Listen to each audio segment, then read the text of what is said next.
everyone. I am so excited about my guests today. We have G. Clark and Grady Taylor. I had the pleasure of being on their show last week, and I am just happy to have them in my life. I think I'm gonna have to get a dose of them once a week because of their humor and just their fun energy and the positivity that they have. We were able to talk about a lot of different topics on their show. So I am really happy to have them here today. So I'm going to let them each introduce themselves. We're going to start with G. Clark, who has got us into our festive hat wear today. So go ahead, G, and take it away. Absolutely, absolutely. Well, I'm happy to meet all of y'all. My name is G. Clark. I am co-host of quite a few shows on the Grady Taylor network. Man, me and Grady, we've been recording since 2000 and come on, help me with that one, Grady. 6 or 7 or something like 6 or 7, yeah. So Mm. it's been quite a while, man. I've been stuck with this man. We're probably gonna be two grumpy old men. If anybody is wondering about the hat, yes, this is my welcoming fall hat. Mhm. I am a proponent of trying to kick away the Georgia Power holiday season as soon as possible, which we also call summer.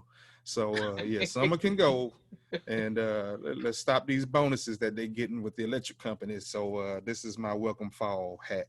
If any, Okay. yeah, that's what it is. Mhm. that. The hat came with a All theme song. right. So here we are. We turning it over now to Grady. Oh my goodness, y'all. Grady Taylor, born in Grady Hospital, attended Grady High School, lived across from Grady Homes Project. Mm. Official Grady baby, as you can see behind me, Grady baby. Um, Everybody, if you're from Atlanta, you know the meaning of Grady baby. If you came out of out of Grady Hospital, you were strong, you were a survivor because those doctors didn't know what the world they was doing. It was out there testing stuff. They was practicing. You heard them saying practicing law or practicing medicine. Mm. They was practicing in that Grady. It's like that's how I got to be the man that I am today because those doctors were practicing with giving me all kind of pills and stuff so I can stay calm in class. But yeah, CEO of DJ Grady Baby Radio. Like I said, we've been broadcasting since '07, '06, Mhm. and we we co-host Dawn After Dark show. We have man, we produce a lot of shows. Tisa Beatty show. Um, um, what is it? What else we got? Wanda. Yeah, Wanda D. Hollis. How can I forget Wanda D. Hollis? Yes. Mhm. The So motivational queen. yeah, Yes. the motivational queen. So yeah, we do a lot of different things and just have fun and just I pick on my little big brother. Yeah, we gonna be like Walter Matthau and the other guy from Oh, Dennis. yeah. The odd couple. Yeah. Yeah, yeah, yeah. Awesome. Well, so we're gonna get started with having a actual radio network, where you are actually producing these shows. Mhm. This is really a good topic to cover because we're dealing with this pandemic. A lot of people are trying to reinvent themselves. So did you start out always in radio? Was it something that you felt called to do? How did you get to where you are today? You want me to start from the beginning? Yeah, Okay, seventh grade. That we got started in time. seventh grade. Sanford and Son was my mentor. My shows that I watched, Fred and Esther, and it was Mm-hmm. this young lady in the class. Her name was Nikita, Mm-hmm. and she would give me a hard time at school. She used to talk about me really bad. So I wasn't real good at telling jokes, so I started watching Sanford and Son. So I took the jokes that Red Fox would say about Esther, and I would say to her in class whenever the teacher would go on breaks. So the teacher got hip to what I was doing and started taking me out. When she go take her bathroom break. Okay. So I got smart too. My mom and dad got me a recorder, so I started recording Esther and Fred joining it, back and forth. So I started putting my little 2 cents in, and yeah, Nikita talking about you, So I put my little jokes and Okay. stuff in, and then I give the tape recorder to one of my friends to play. So when we would go out, the teacher would take me out to class on her break and stuff. When we come back, the kid would be in class crying. In the class, be like, "You fool!" So it started there, and then as I got into high school, I was hanging out with my friend Martavia Ben Fitness. Um, he actually really got me started into. I always kept a recorder because I love talking about people, and so we would record each other doing commentary of a comedy commentary of the women's PAL, police league, athletic league basketball Mm. game. So that's Mm-hmm. how that started, and we was just just doing it. Then I started doing stand-up comedy. People are like, you need to do stand-up comedy. So I started doing stand-up comedy. Then went to a studio to make a CDs so I could start selling CDs at the shows because everybody kept asking for CDs. And then fell in love with the studio, ended up working at the studio, and I started, doing my podcast there.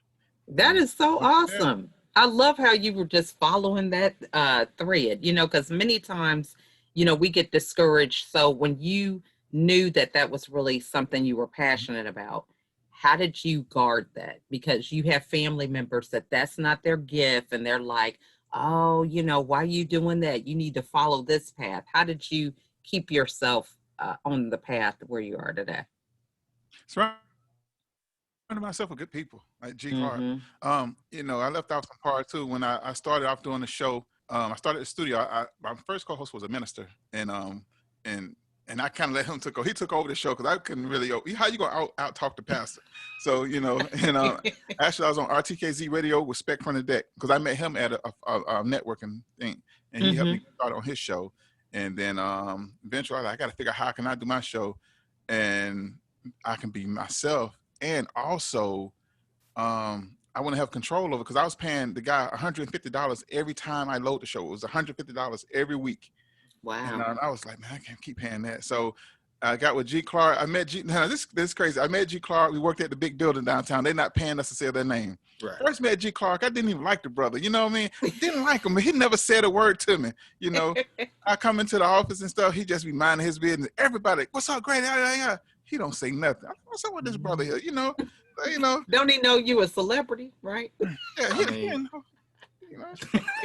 So I'm like, okay. So we was actually started. I was working at the radio. I was working at the studio, and I was bringing music in from the artists and stuff. So I found out he was a musician. I was like, okay. We started talking, and I was like, man, I got a podcast I'm working on and stuff like that, man. What I forgot how I asked him. Could he come on? So me, him, and a couple of workers. Don't shake your head like that, G. See, that's his facial expression. What, G? No, it's funny because like what he said is like absolutely true. I do think we conversated a little bit here and there, but our job descriptions had us like, he's up here, I'm down there. We always crisscrossing. So, it is what it is. But it's funny when he's going through the story, like some of this is I'm hearing for the first time. So it's kind of cool. Because I'm like, yeah, why did you pick me? That was was. I don't know why. My spirit told me to ask you, hey man, I'm doing a podcast. Would you like to be on the show with me? And I asked you and Jonathan. Remember? Well, you know what? I think I know part of it because I know we used to school the young bucks. There was on the dock, man. We had a whole bunch of. I don't know why, but I mean, we and no homo, all of that good stuff. We had it was a group of just good-looking young black men, just all in the area. Mm-hmm. So we had some young bucks, man, that literally, like, I mean, okay, you got the looks, but you have no game. So yeah, like. I love that though, but so y'all already had a mind to teach and train and help out. So that's a good, as mentors, so that's awesome. Now, so you started in 2007. So you started out with the podcast. Mm-hmm. And so you came on G as what? What was the concept? G came on 2007 when I first started my very first podcast, just getting into the game. And I was just playing around. Mm-hmm. It was, I want to say 2001 or no, 2003. It was 2003 because I was doing stand-up comedy at the time. Yeah. Because my Elegant Faces husband recorded me to do my first pilot for RTKZ radio. Wow. Elegant Face husband, he recorded me and did it in first take. I did, get somewhere and sit down. Y'all gonna listen to the Grady Taylor show. Put your hand on me, put your hand. And so it was just like that. And Spec loved it.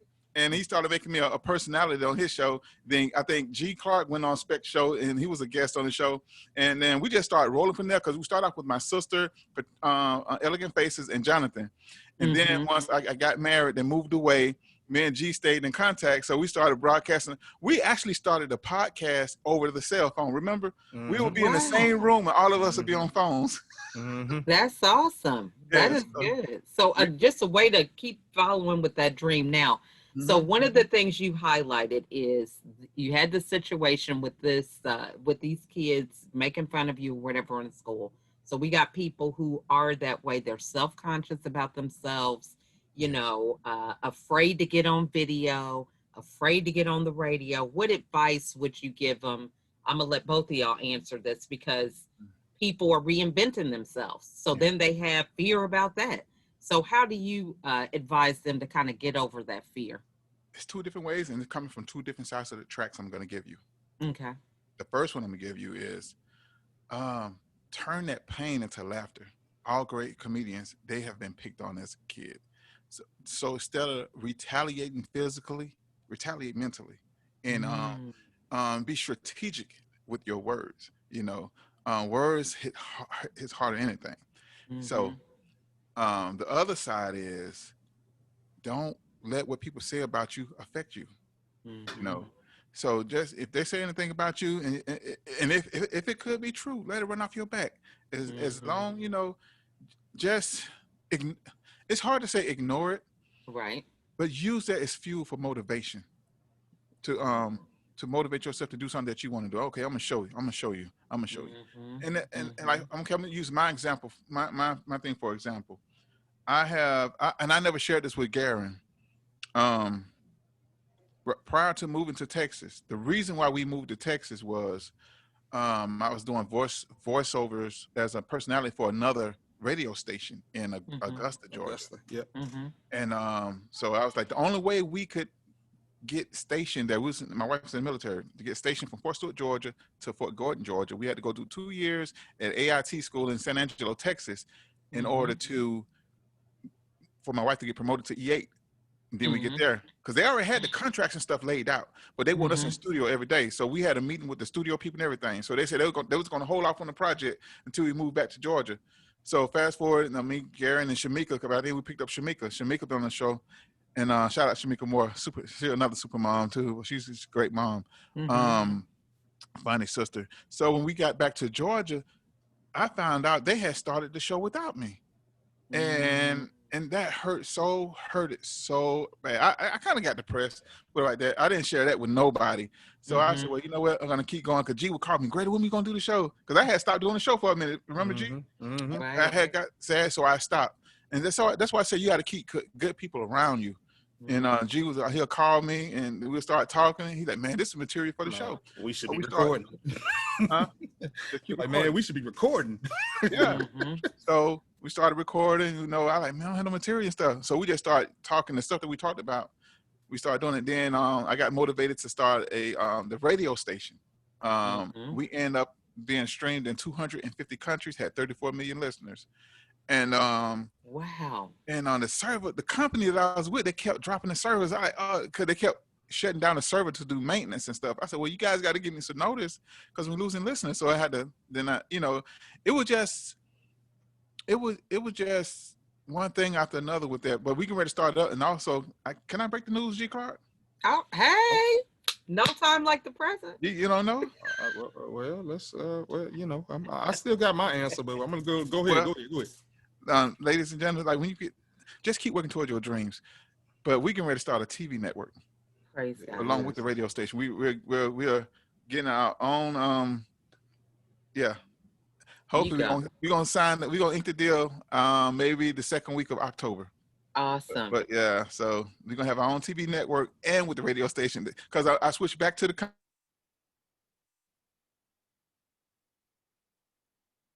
Did they do something with this?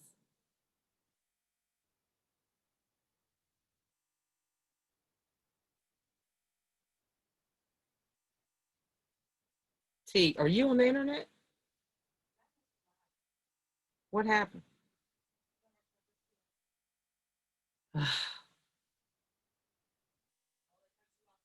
Yes.